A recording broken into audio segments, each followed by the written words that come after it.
Bonjour à toutes et à tous, nous terminons notre semaine de voyage dans les régions françaises. Village Semences et toutes les équipes de SEMAE vous ont emmené à la rencontre de celles et ceux qui font la filière semences et plants un peu partout en France. On se rappelle les étapes de notre voyage de cette semaine. On a commencé à Reims, puis Arras, Orléans, Angers, Clermont-Ferrand et aujourd'hui donc Toulouse avec du soleil et bien sûr un peu de vent d'automne, c'est normal. À chaque fois, nous rencontrons les femmes et les hommes qui travaillent pour des semences et des plants de qualité en quantité afin de participer notamment à la souveraineté alimentaire française et également au rayonnement de l'agriculture française. 6 étapes donc, aujourd'hui, le Sud-Ouest. Il se déploie sur la presque totalité des régions Nouvelle-Aquitaine et Occitanie, entre l'Atlantique et la Méditerranée et bordé au sud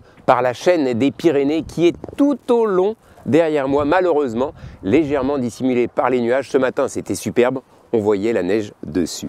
En Occitanie, l'agriculture et l'agroalimentaire constituent le premier secteur économique de la région avec plus de 165 000 emplois. C'est aussi un producteur français bio sur 4 qui est en Occitanie. En Nouvelle-Aquitaine, eh bien, c'est la deuxième région bio avec 165 000 hectares. Les secteurs agricoles, agroalimentaire et pêche sont le premier employeur régional, 120 000 emplois, un chiffre impressionnant.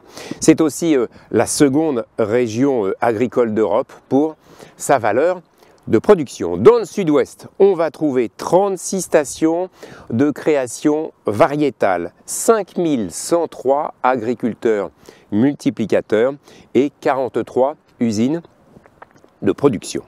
C'est l'une des premières zones de multiplication de semences avec près de 100 000 hectares répartis pour 55% pour l'Occitanie et 45% pour la Nouvelle-Aquitaine. Nous sommes à Verfeil, c'est à quelques kilomètres de Toulouse, une commune du Lauragais, un décor exceptionnel au cœur d'une des zones de production de semences de la région. On va parler aujourd'hui bien sûr comme à chaque fois pour cette dernière étape, on va parler de plusieurs sujets. Les productions bio qui sont un enjeu d'envergure pour la région. Il y a à cela des pratiques durables mises en place par les semenciers avec des choses extrêmement intéressantes. On va découvrir la graine de chia et on va revenir sur les protéines végétale. On va tout de suite commencer avec un premier sujet qui concerne le développement des productions de semences AB en Occitanie. Dans quelques secondes, c'est parti.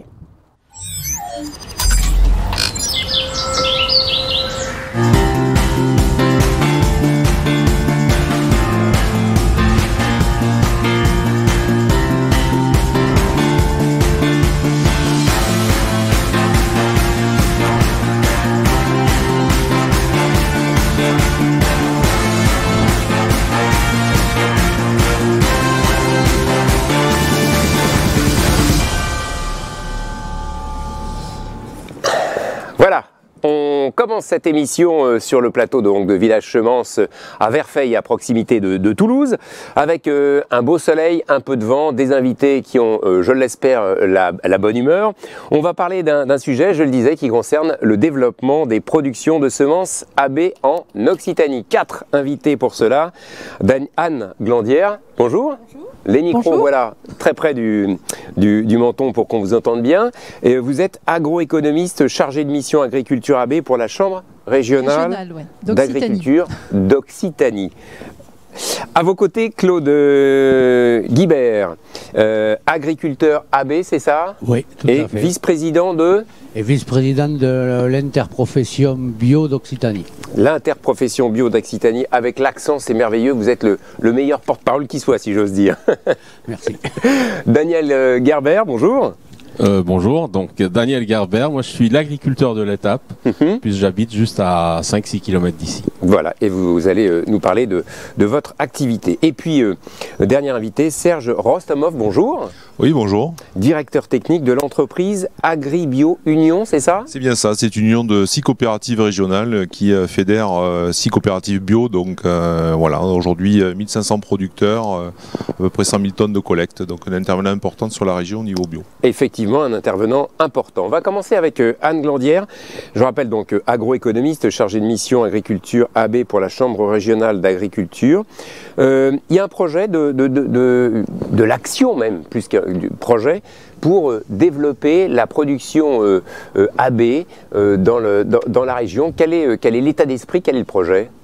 Alors, Occitanie est la première région française en agriculture biologique, et dans le secteur qui nous intéresse ce matin au niveau des grandes cultures, on est donc également la première région de production avec plus de 130 000 hectares sur les 500 000 hectares bio que compte la région Occitanie.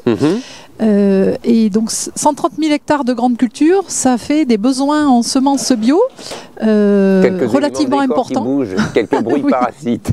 Vous disiez 100 000 hectares. Voilà, 130 000 hectares de grandes cultures bio en Occitanie. Donc des besoins importants aussi parce que la réglementation relative à l'agriculture biologique impose aux agriculteurs d'utiliser des semences certifiées bio. Donc, oui, qu'on soit bien précis là-dessus, hein, quand on parle effectivement de production bio, c'est-à-dire de produit final bio, hein, quel qu'il soit, il faut qu'à la base, on ait des semences qui elles-mêmes répondent à des critères bien spécifiques, bio en l'occurrence. Voilà, elles ne sont pas issues d'OGM, elles sont garanties bio. Alors soit elles ont été produites sur l'exploitation, soit elles sont achetées justement par des distributeurs de semences bio. Et l'enjeu de notre région Occitanie, qui est aussi pionnière en matière de production de semences, c'était de pouvoir développer un secteur de semences bio adapté aux besoins des agriculteurs de notre région. Et vous me disiez en préparant cette émission, avec un objectif simple, clair et net, être la première région de production de semences bio en France. C'est bien d'être ambitieux comme ça. C'est sûr. Dans la mesure où on a des savoir-faire reconnus dans la production de semences, il nous semblait important de pouvoir faire ce pas aussi en matière de production biologique. Alors en 2020, je crois que vous avez initié un état des lieux, on va dire, de la semence bio, c'est ça d'une certaine façon? Tout à fait, oui.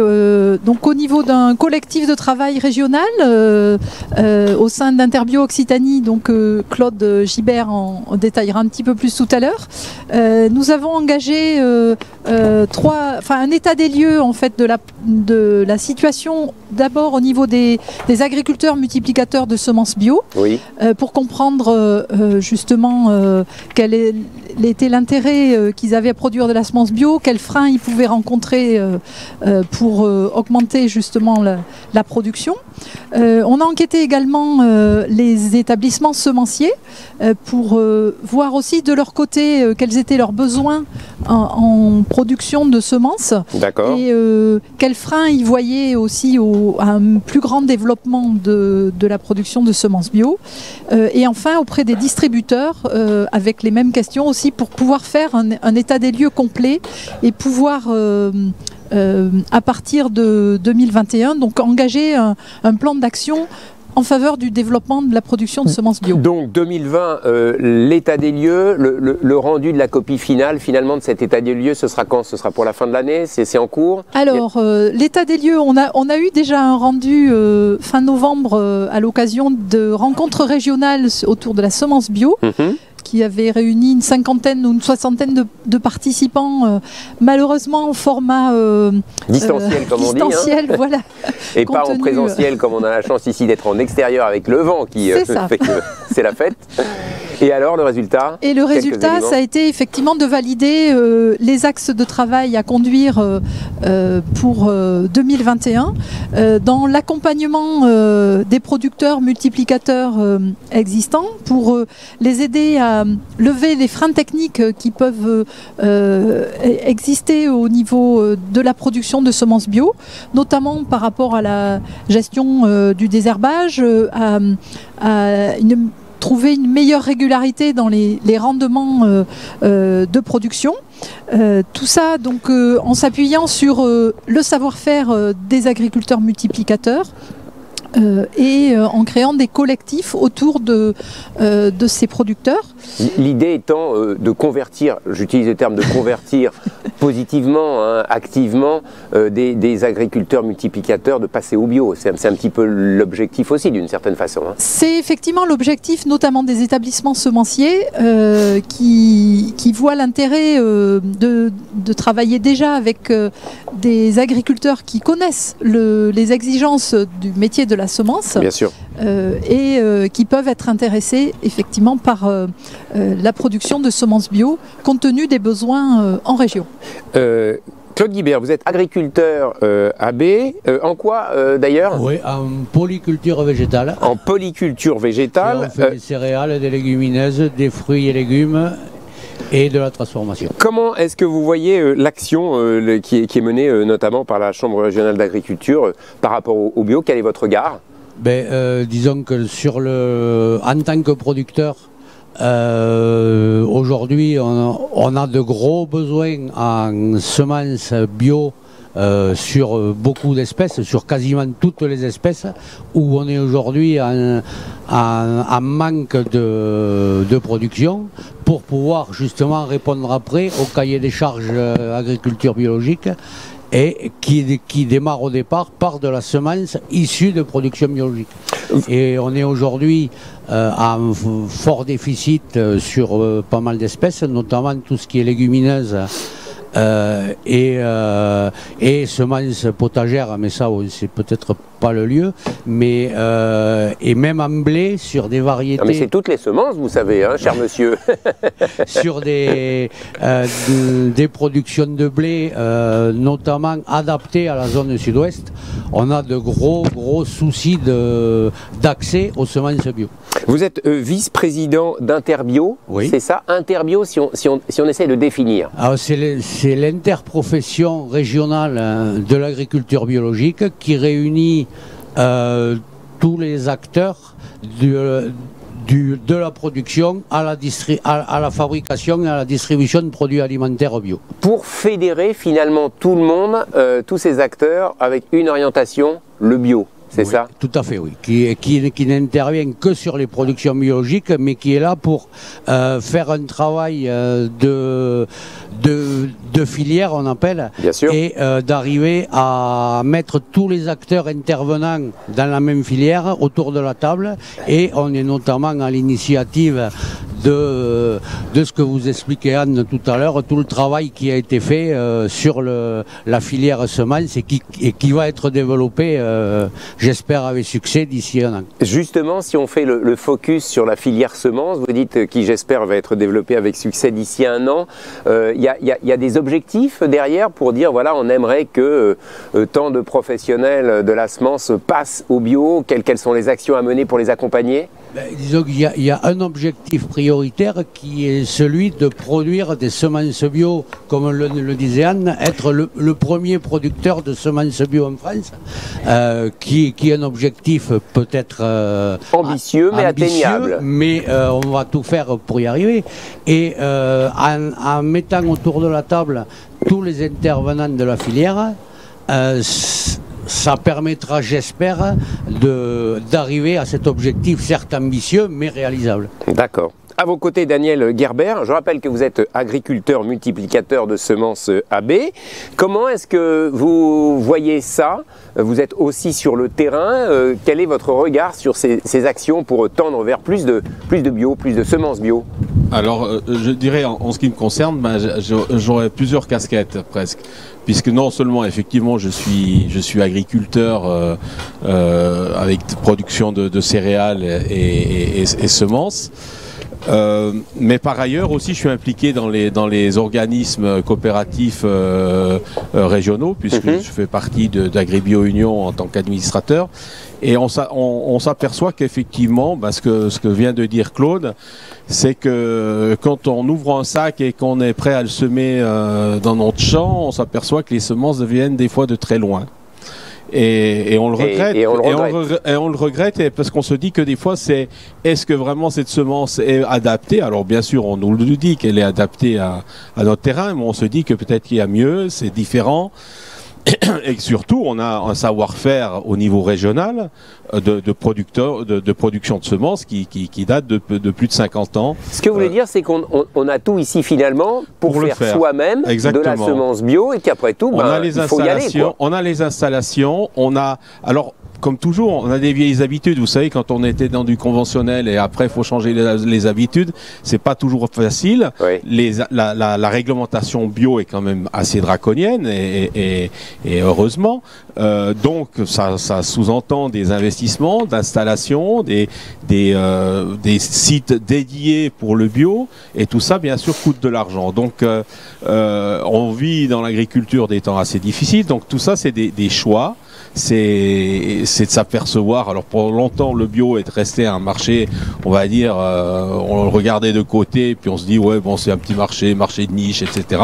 Sauf que maintenant on s'aperçoit qu'effectivement les temps changent et que ma foi les organismes économiques, coopératifs et autres, c'est maintenant il faut investir et c'était tout le travail qu'a fait la Chambre régionale sous l'impulsion d'Interbio. Et l'agriculteur attend effectivement des semences adaptées à son terroir, quoi. En tout cas, vous développez très bien l'idée selon laquelle avoir les semences bio produites localement, c'est une évidence. Autour de vous, il y a d'autres agriculteurs multiplicateurs qui ont la même approche que vous, qui évoluent, qui jadis, comme vous le disiez, n'étaient peut-être pas forcément dans l'action. Ça dépend à combien de kilomètres vous mettez. Je dirais que grand, on a dit que c'était très grand ici. Hein. J'ai toujours raisonné assez large. C'est bien, l'esprit large. Quand vous allez, que ce soit dans nos départements qui composent l'Occitanie, oui, il y a la même démarche, il y a les mêmes attentes, j'en suis certain. Serge Rostomov, vous êtes directeur technique de l'entreprise Agri-Bio Union. Vous êtes, je crois, la première union coopérative spécialisée dans le bio.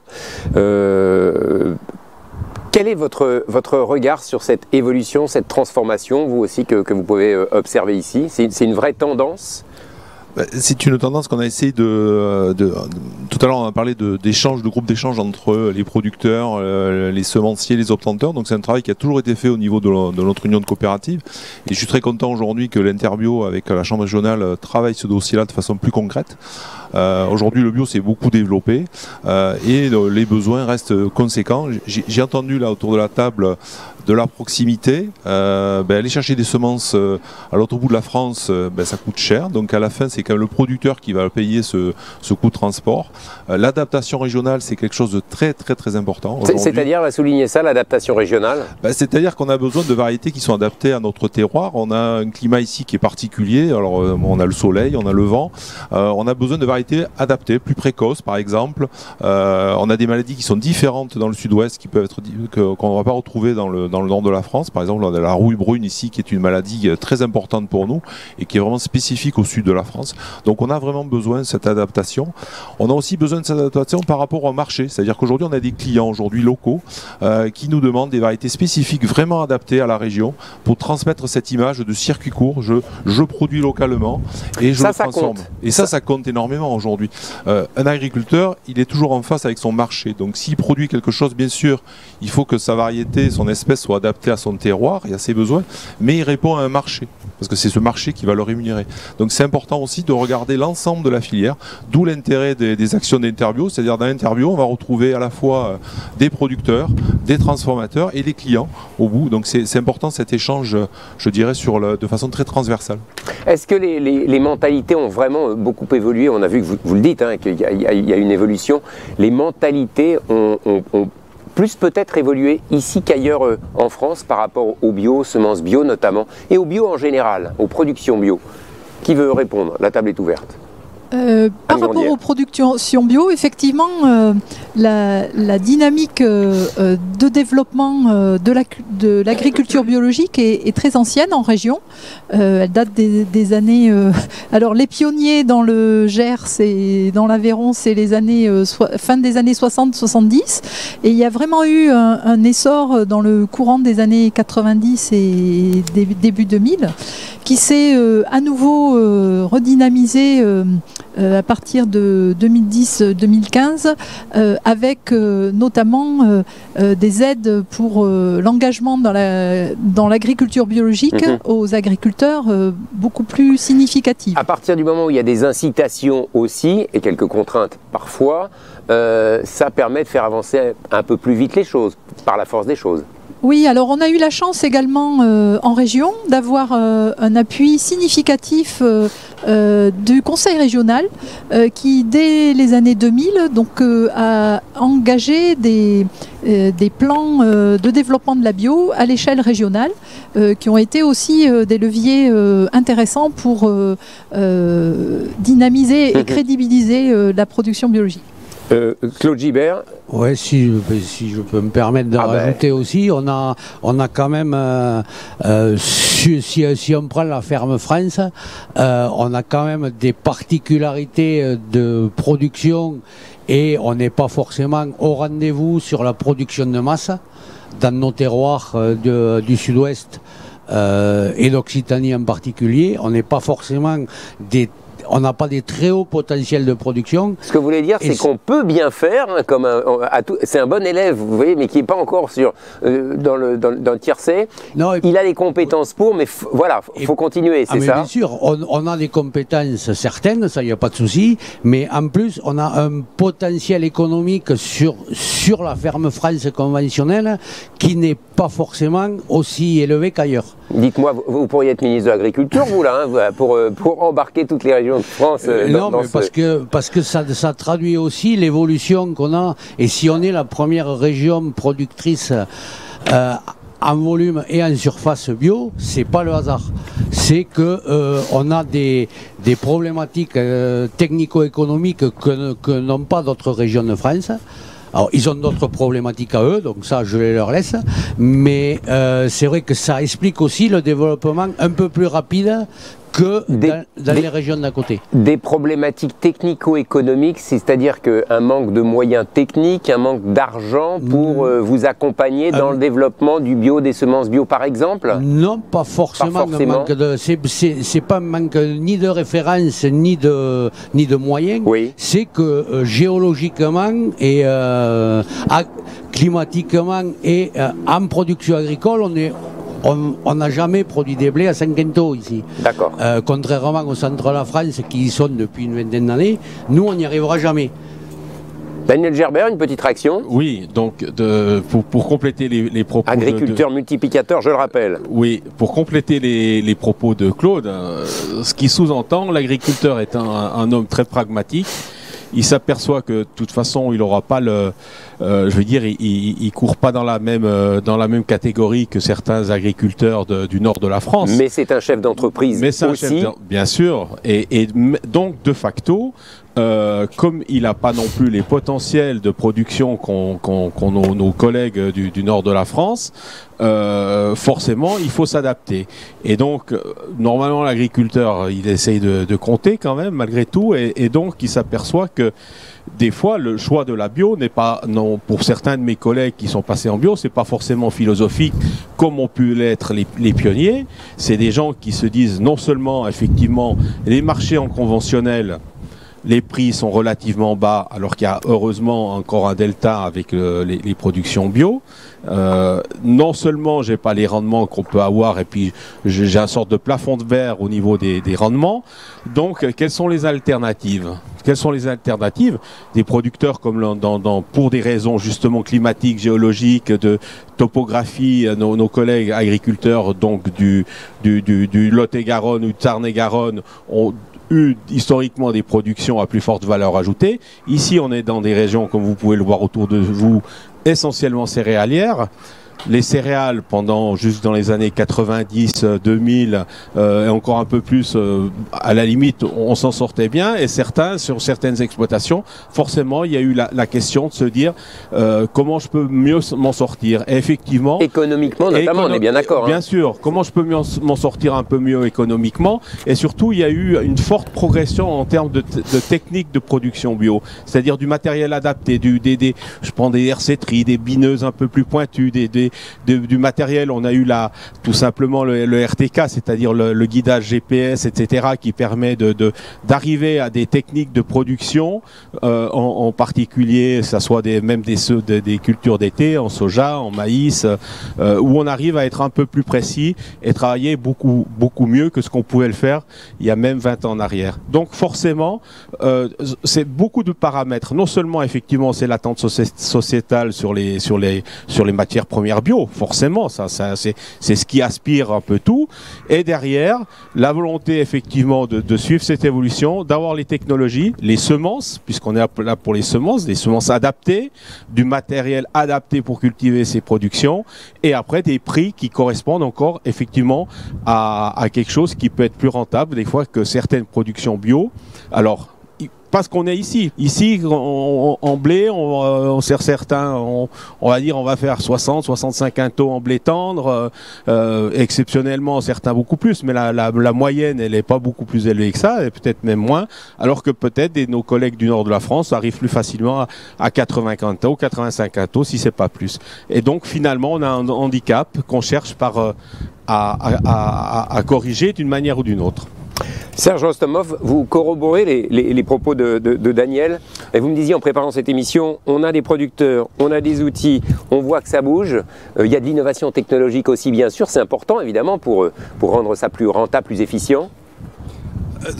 Comme ça a été dit tout à l'heure, donc oui, c'est vrai qu'on a une région qui est adaptée à la production bio historiquement, hein, donc on a parlé des pionniers, puis à la fin maintenant, depuis quelques années, des producteurs qui reviennent plus vers le bio par rapport à un marché, mais aussi par rapport à des attentes sociétales, hein. C'est clair qu'aujourd'hui, la jeune génération des agriculteurs réfléchit quand même aujourd'hui à son métier. Et ça, on le voit partout en France. On le voit partout. De Reims à Arras, en passant par Clermont, Angers, il y a quand même cette dynamique. Et le Grand Sud-Ouest a toujours été dynamique sur des filières qualité. On a été leader longtemps sur les blés de force, sur le blé dur. Donc les agriculteurs étaient habitués à faire des productions un petit peu qualitatives et contraignantes. Donc le bio aussi a répondu, ils ont pu passer de ces productions vers le bio. Donc oui, on a des producteurs qui sont aujourd'hui en capacité de répondre. Pour revenir sur le dossier semences qui nous intéresse aujourd'hui, oui, donc aujourd'hui, on a des producteurs qui ont un savoir-faire, ça a été dit. On a un terroir qui peut se faire, on a des outils industriels. On a aujourd'hui augmenter le dialogue avec les différents obtenteurs et les différents multiplicateurs. Il faut donc vraiment que, comme l'a dit Anne tout à l'heure, on se mette tous, une fois qu'on s'est mis autour de la table, il faut avancer. Il faut fortement progresser pour que les échanges soient transparents entre les besoins, les attentes des uns des autres et les contraintes des uns des autres. Est-ce qu'il y a, j'ai envie de dire, il faut se mettre autour de la table, discuter ça. Est-ce qu'il y a des points de blocage, quelques obstacles à lever, on se parle franchement, oui, pour que les choses aillent encore plus vite, mieux. Aujourd'hui, c'est clair que toute entreprise aujourd'hui, par rapport à un marché, réfléchit à l'intérêt économique sur le court terme, le long terme, le moyen terme. Donc c'est sûr qu'aujourd'hui, tout le monde a envie d'y aller, mais tout le monde se pose la question, est-ce que le marché bio sera périn? Est-ce que les producteurs ça paiera bien encore? Tout à fait. Est-ce que les producteurs, etc. Moi, je le dis souvent, la semence, le progrès génétique pour les agriculteurs bio, c'est un des rares leviers qu'ils ont aujourd'hui pour progresser. On n'a pas de solution chimique et donc la semence et donc le progrès génétique est un levier très très fort pour progresser. Donc pour vous, la semence bio notamment, c'est une solution d'avenir et économiquement c'est une solution importante et les producteurs bio sont prêts à investir dans de la semence si elle leur apporte un plus technique et si elle répond à leur marché. Anne Gandière ? Oui, je compléterai effectivement les propos de Serge. Il y a vraiment besoin de soutenir les investissements, effectivement au niveau de la recherche génétique pour trouver des variétés encore mieux adaptées aux contraintes qui se font jour. En région, on va être très impacté par le changement climatique, donc c'est aussi important de continuer à produire malgré ces aléas. Au niveau des des agriculteurs également. Il y a besoin pour sécuriser leur production de semences de pouvoir avoir du matériel adapté pour maîtriser le désherbage et aussi du matériel d'irrigation pour maintenir justement des régularités de rendement importants. Donc ce soutien à ces différents niveaux d'investissement est important, de même dans les entreprises semencières. Et je pense qu'une partie de certaines lignes du plan de relance national au niveau agricole est un appui précieux en ce moment. On arrive au terme de cette émission. Deux petits mots avec Claude Gibert et Michel Gerber. Gerber, pardon, excusez-moi. Claude, un mot de la fin avec vous. Sur les jeunes, j'ai envie de dire aussi, on en a touché un petit mot avec monsieur. Les jeunes, justement, d'abord, se lancent comme dans la profession en tant qu'agriculteur multiplicateur. Et comment voit-il le bio, les semences bio notamment ? Je pense que ils y portent un intérêt certain et ça va même permettre de relever peut-être un défi supplémentaire qui nous attend. C'est une solution pour les appeler, les faire venir quelque part. Tout à fait, je crois, parce que c'est des productions qui logiquement doivent amener une certaine plus-value, je dirais pas une sérénité économique, mais au moins une certaine plus-value par rapport à de la semence, à de la production de biens de consommation. Et donc ça va permettre de pouvoir favoriser certaines installations par des productions un petit peu plus rémunératrices et qui leur permettent de pouvoir se projeter dans les quelques années à venir.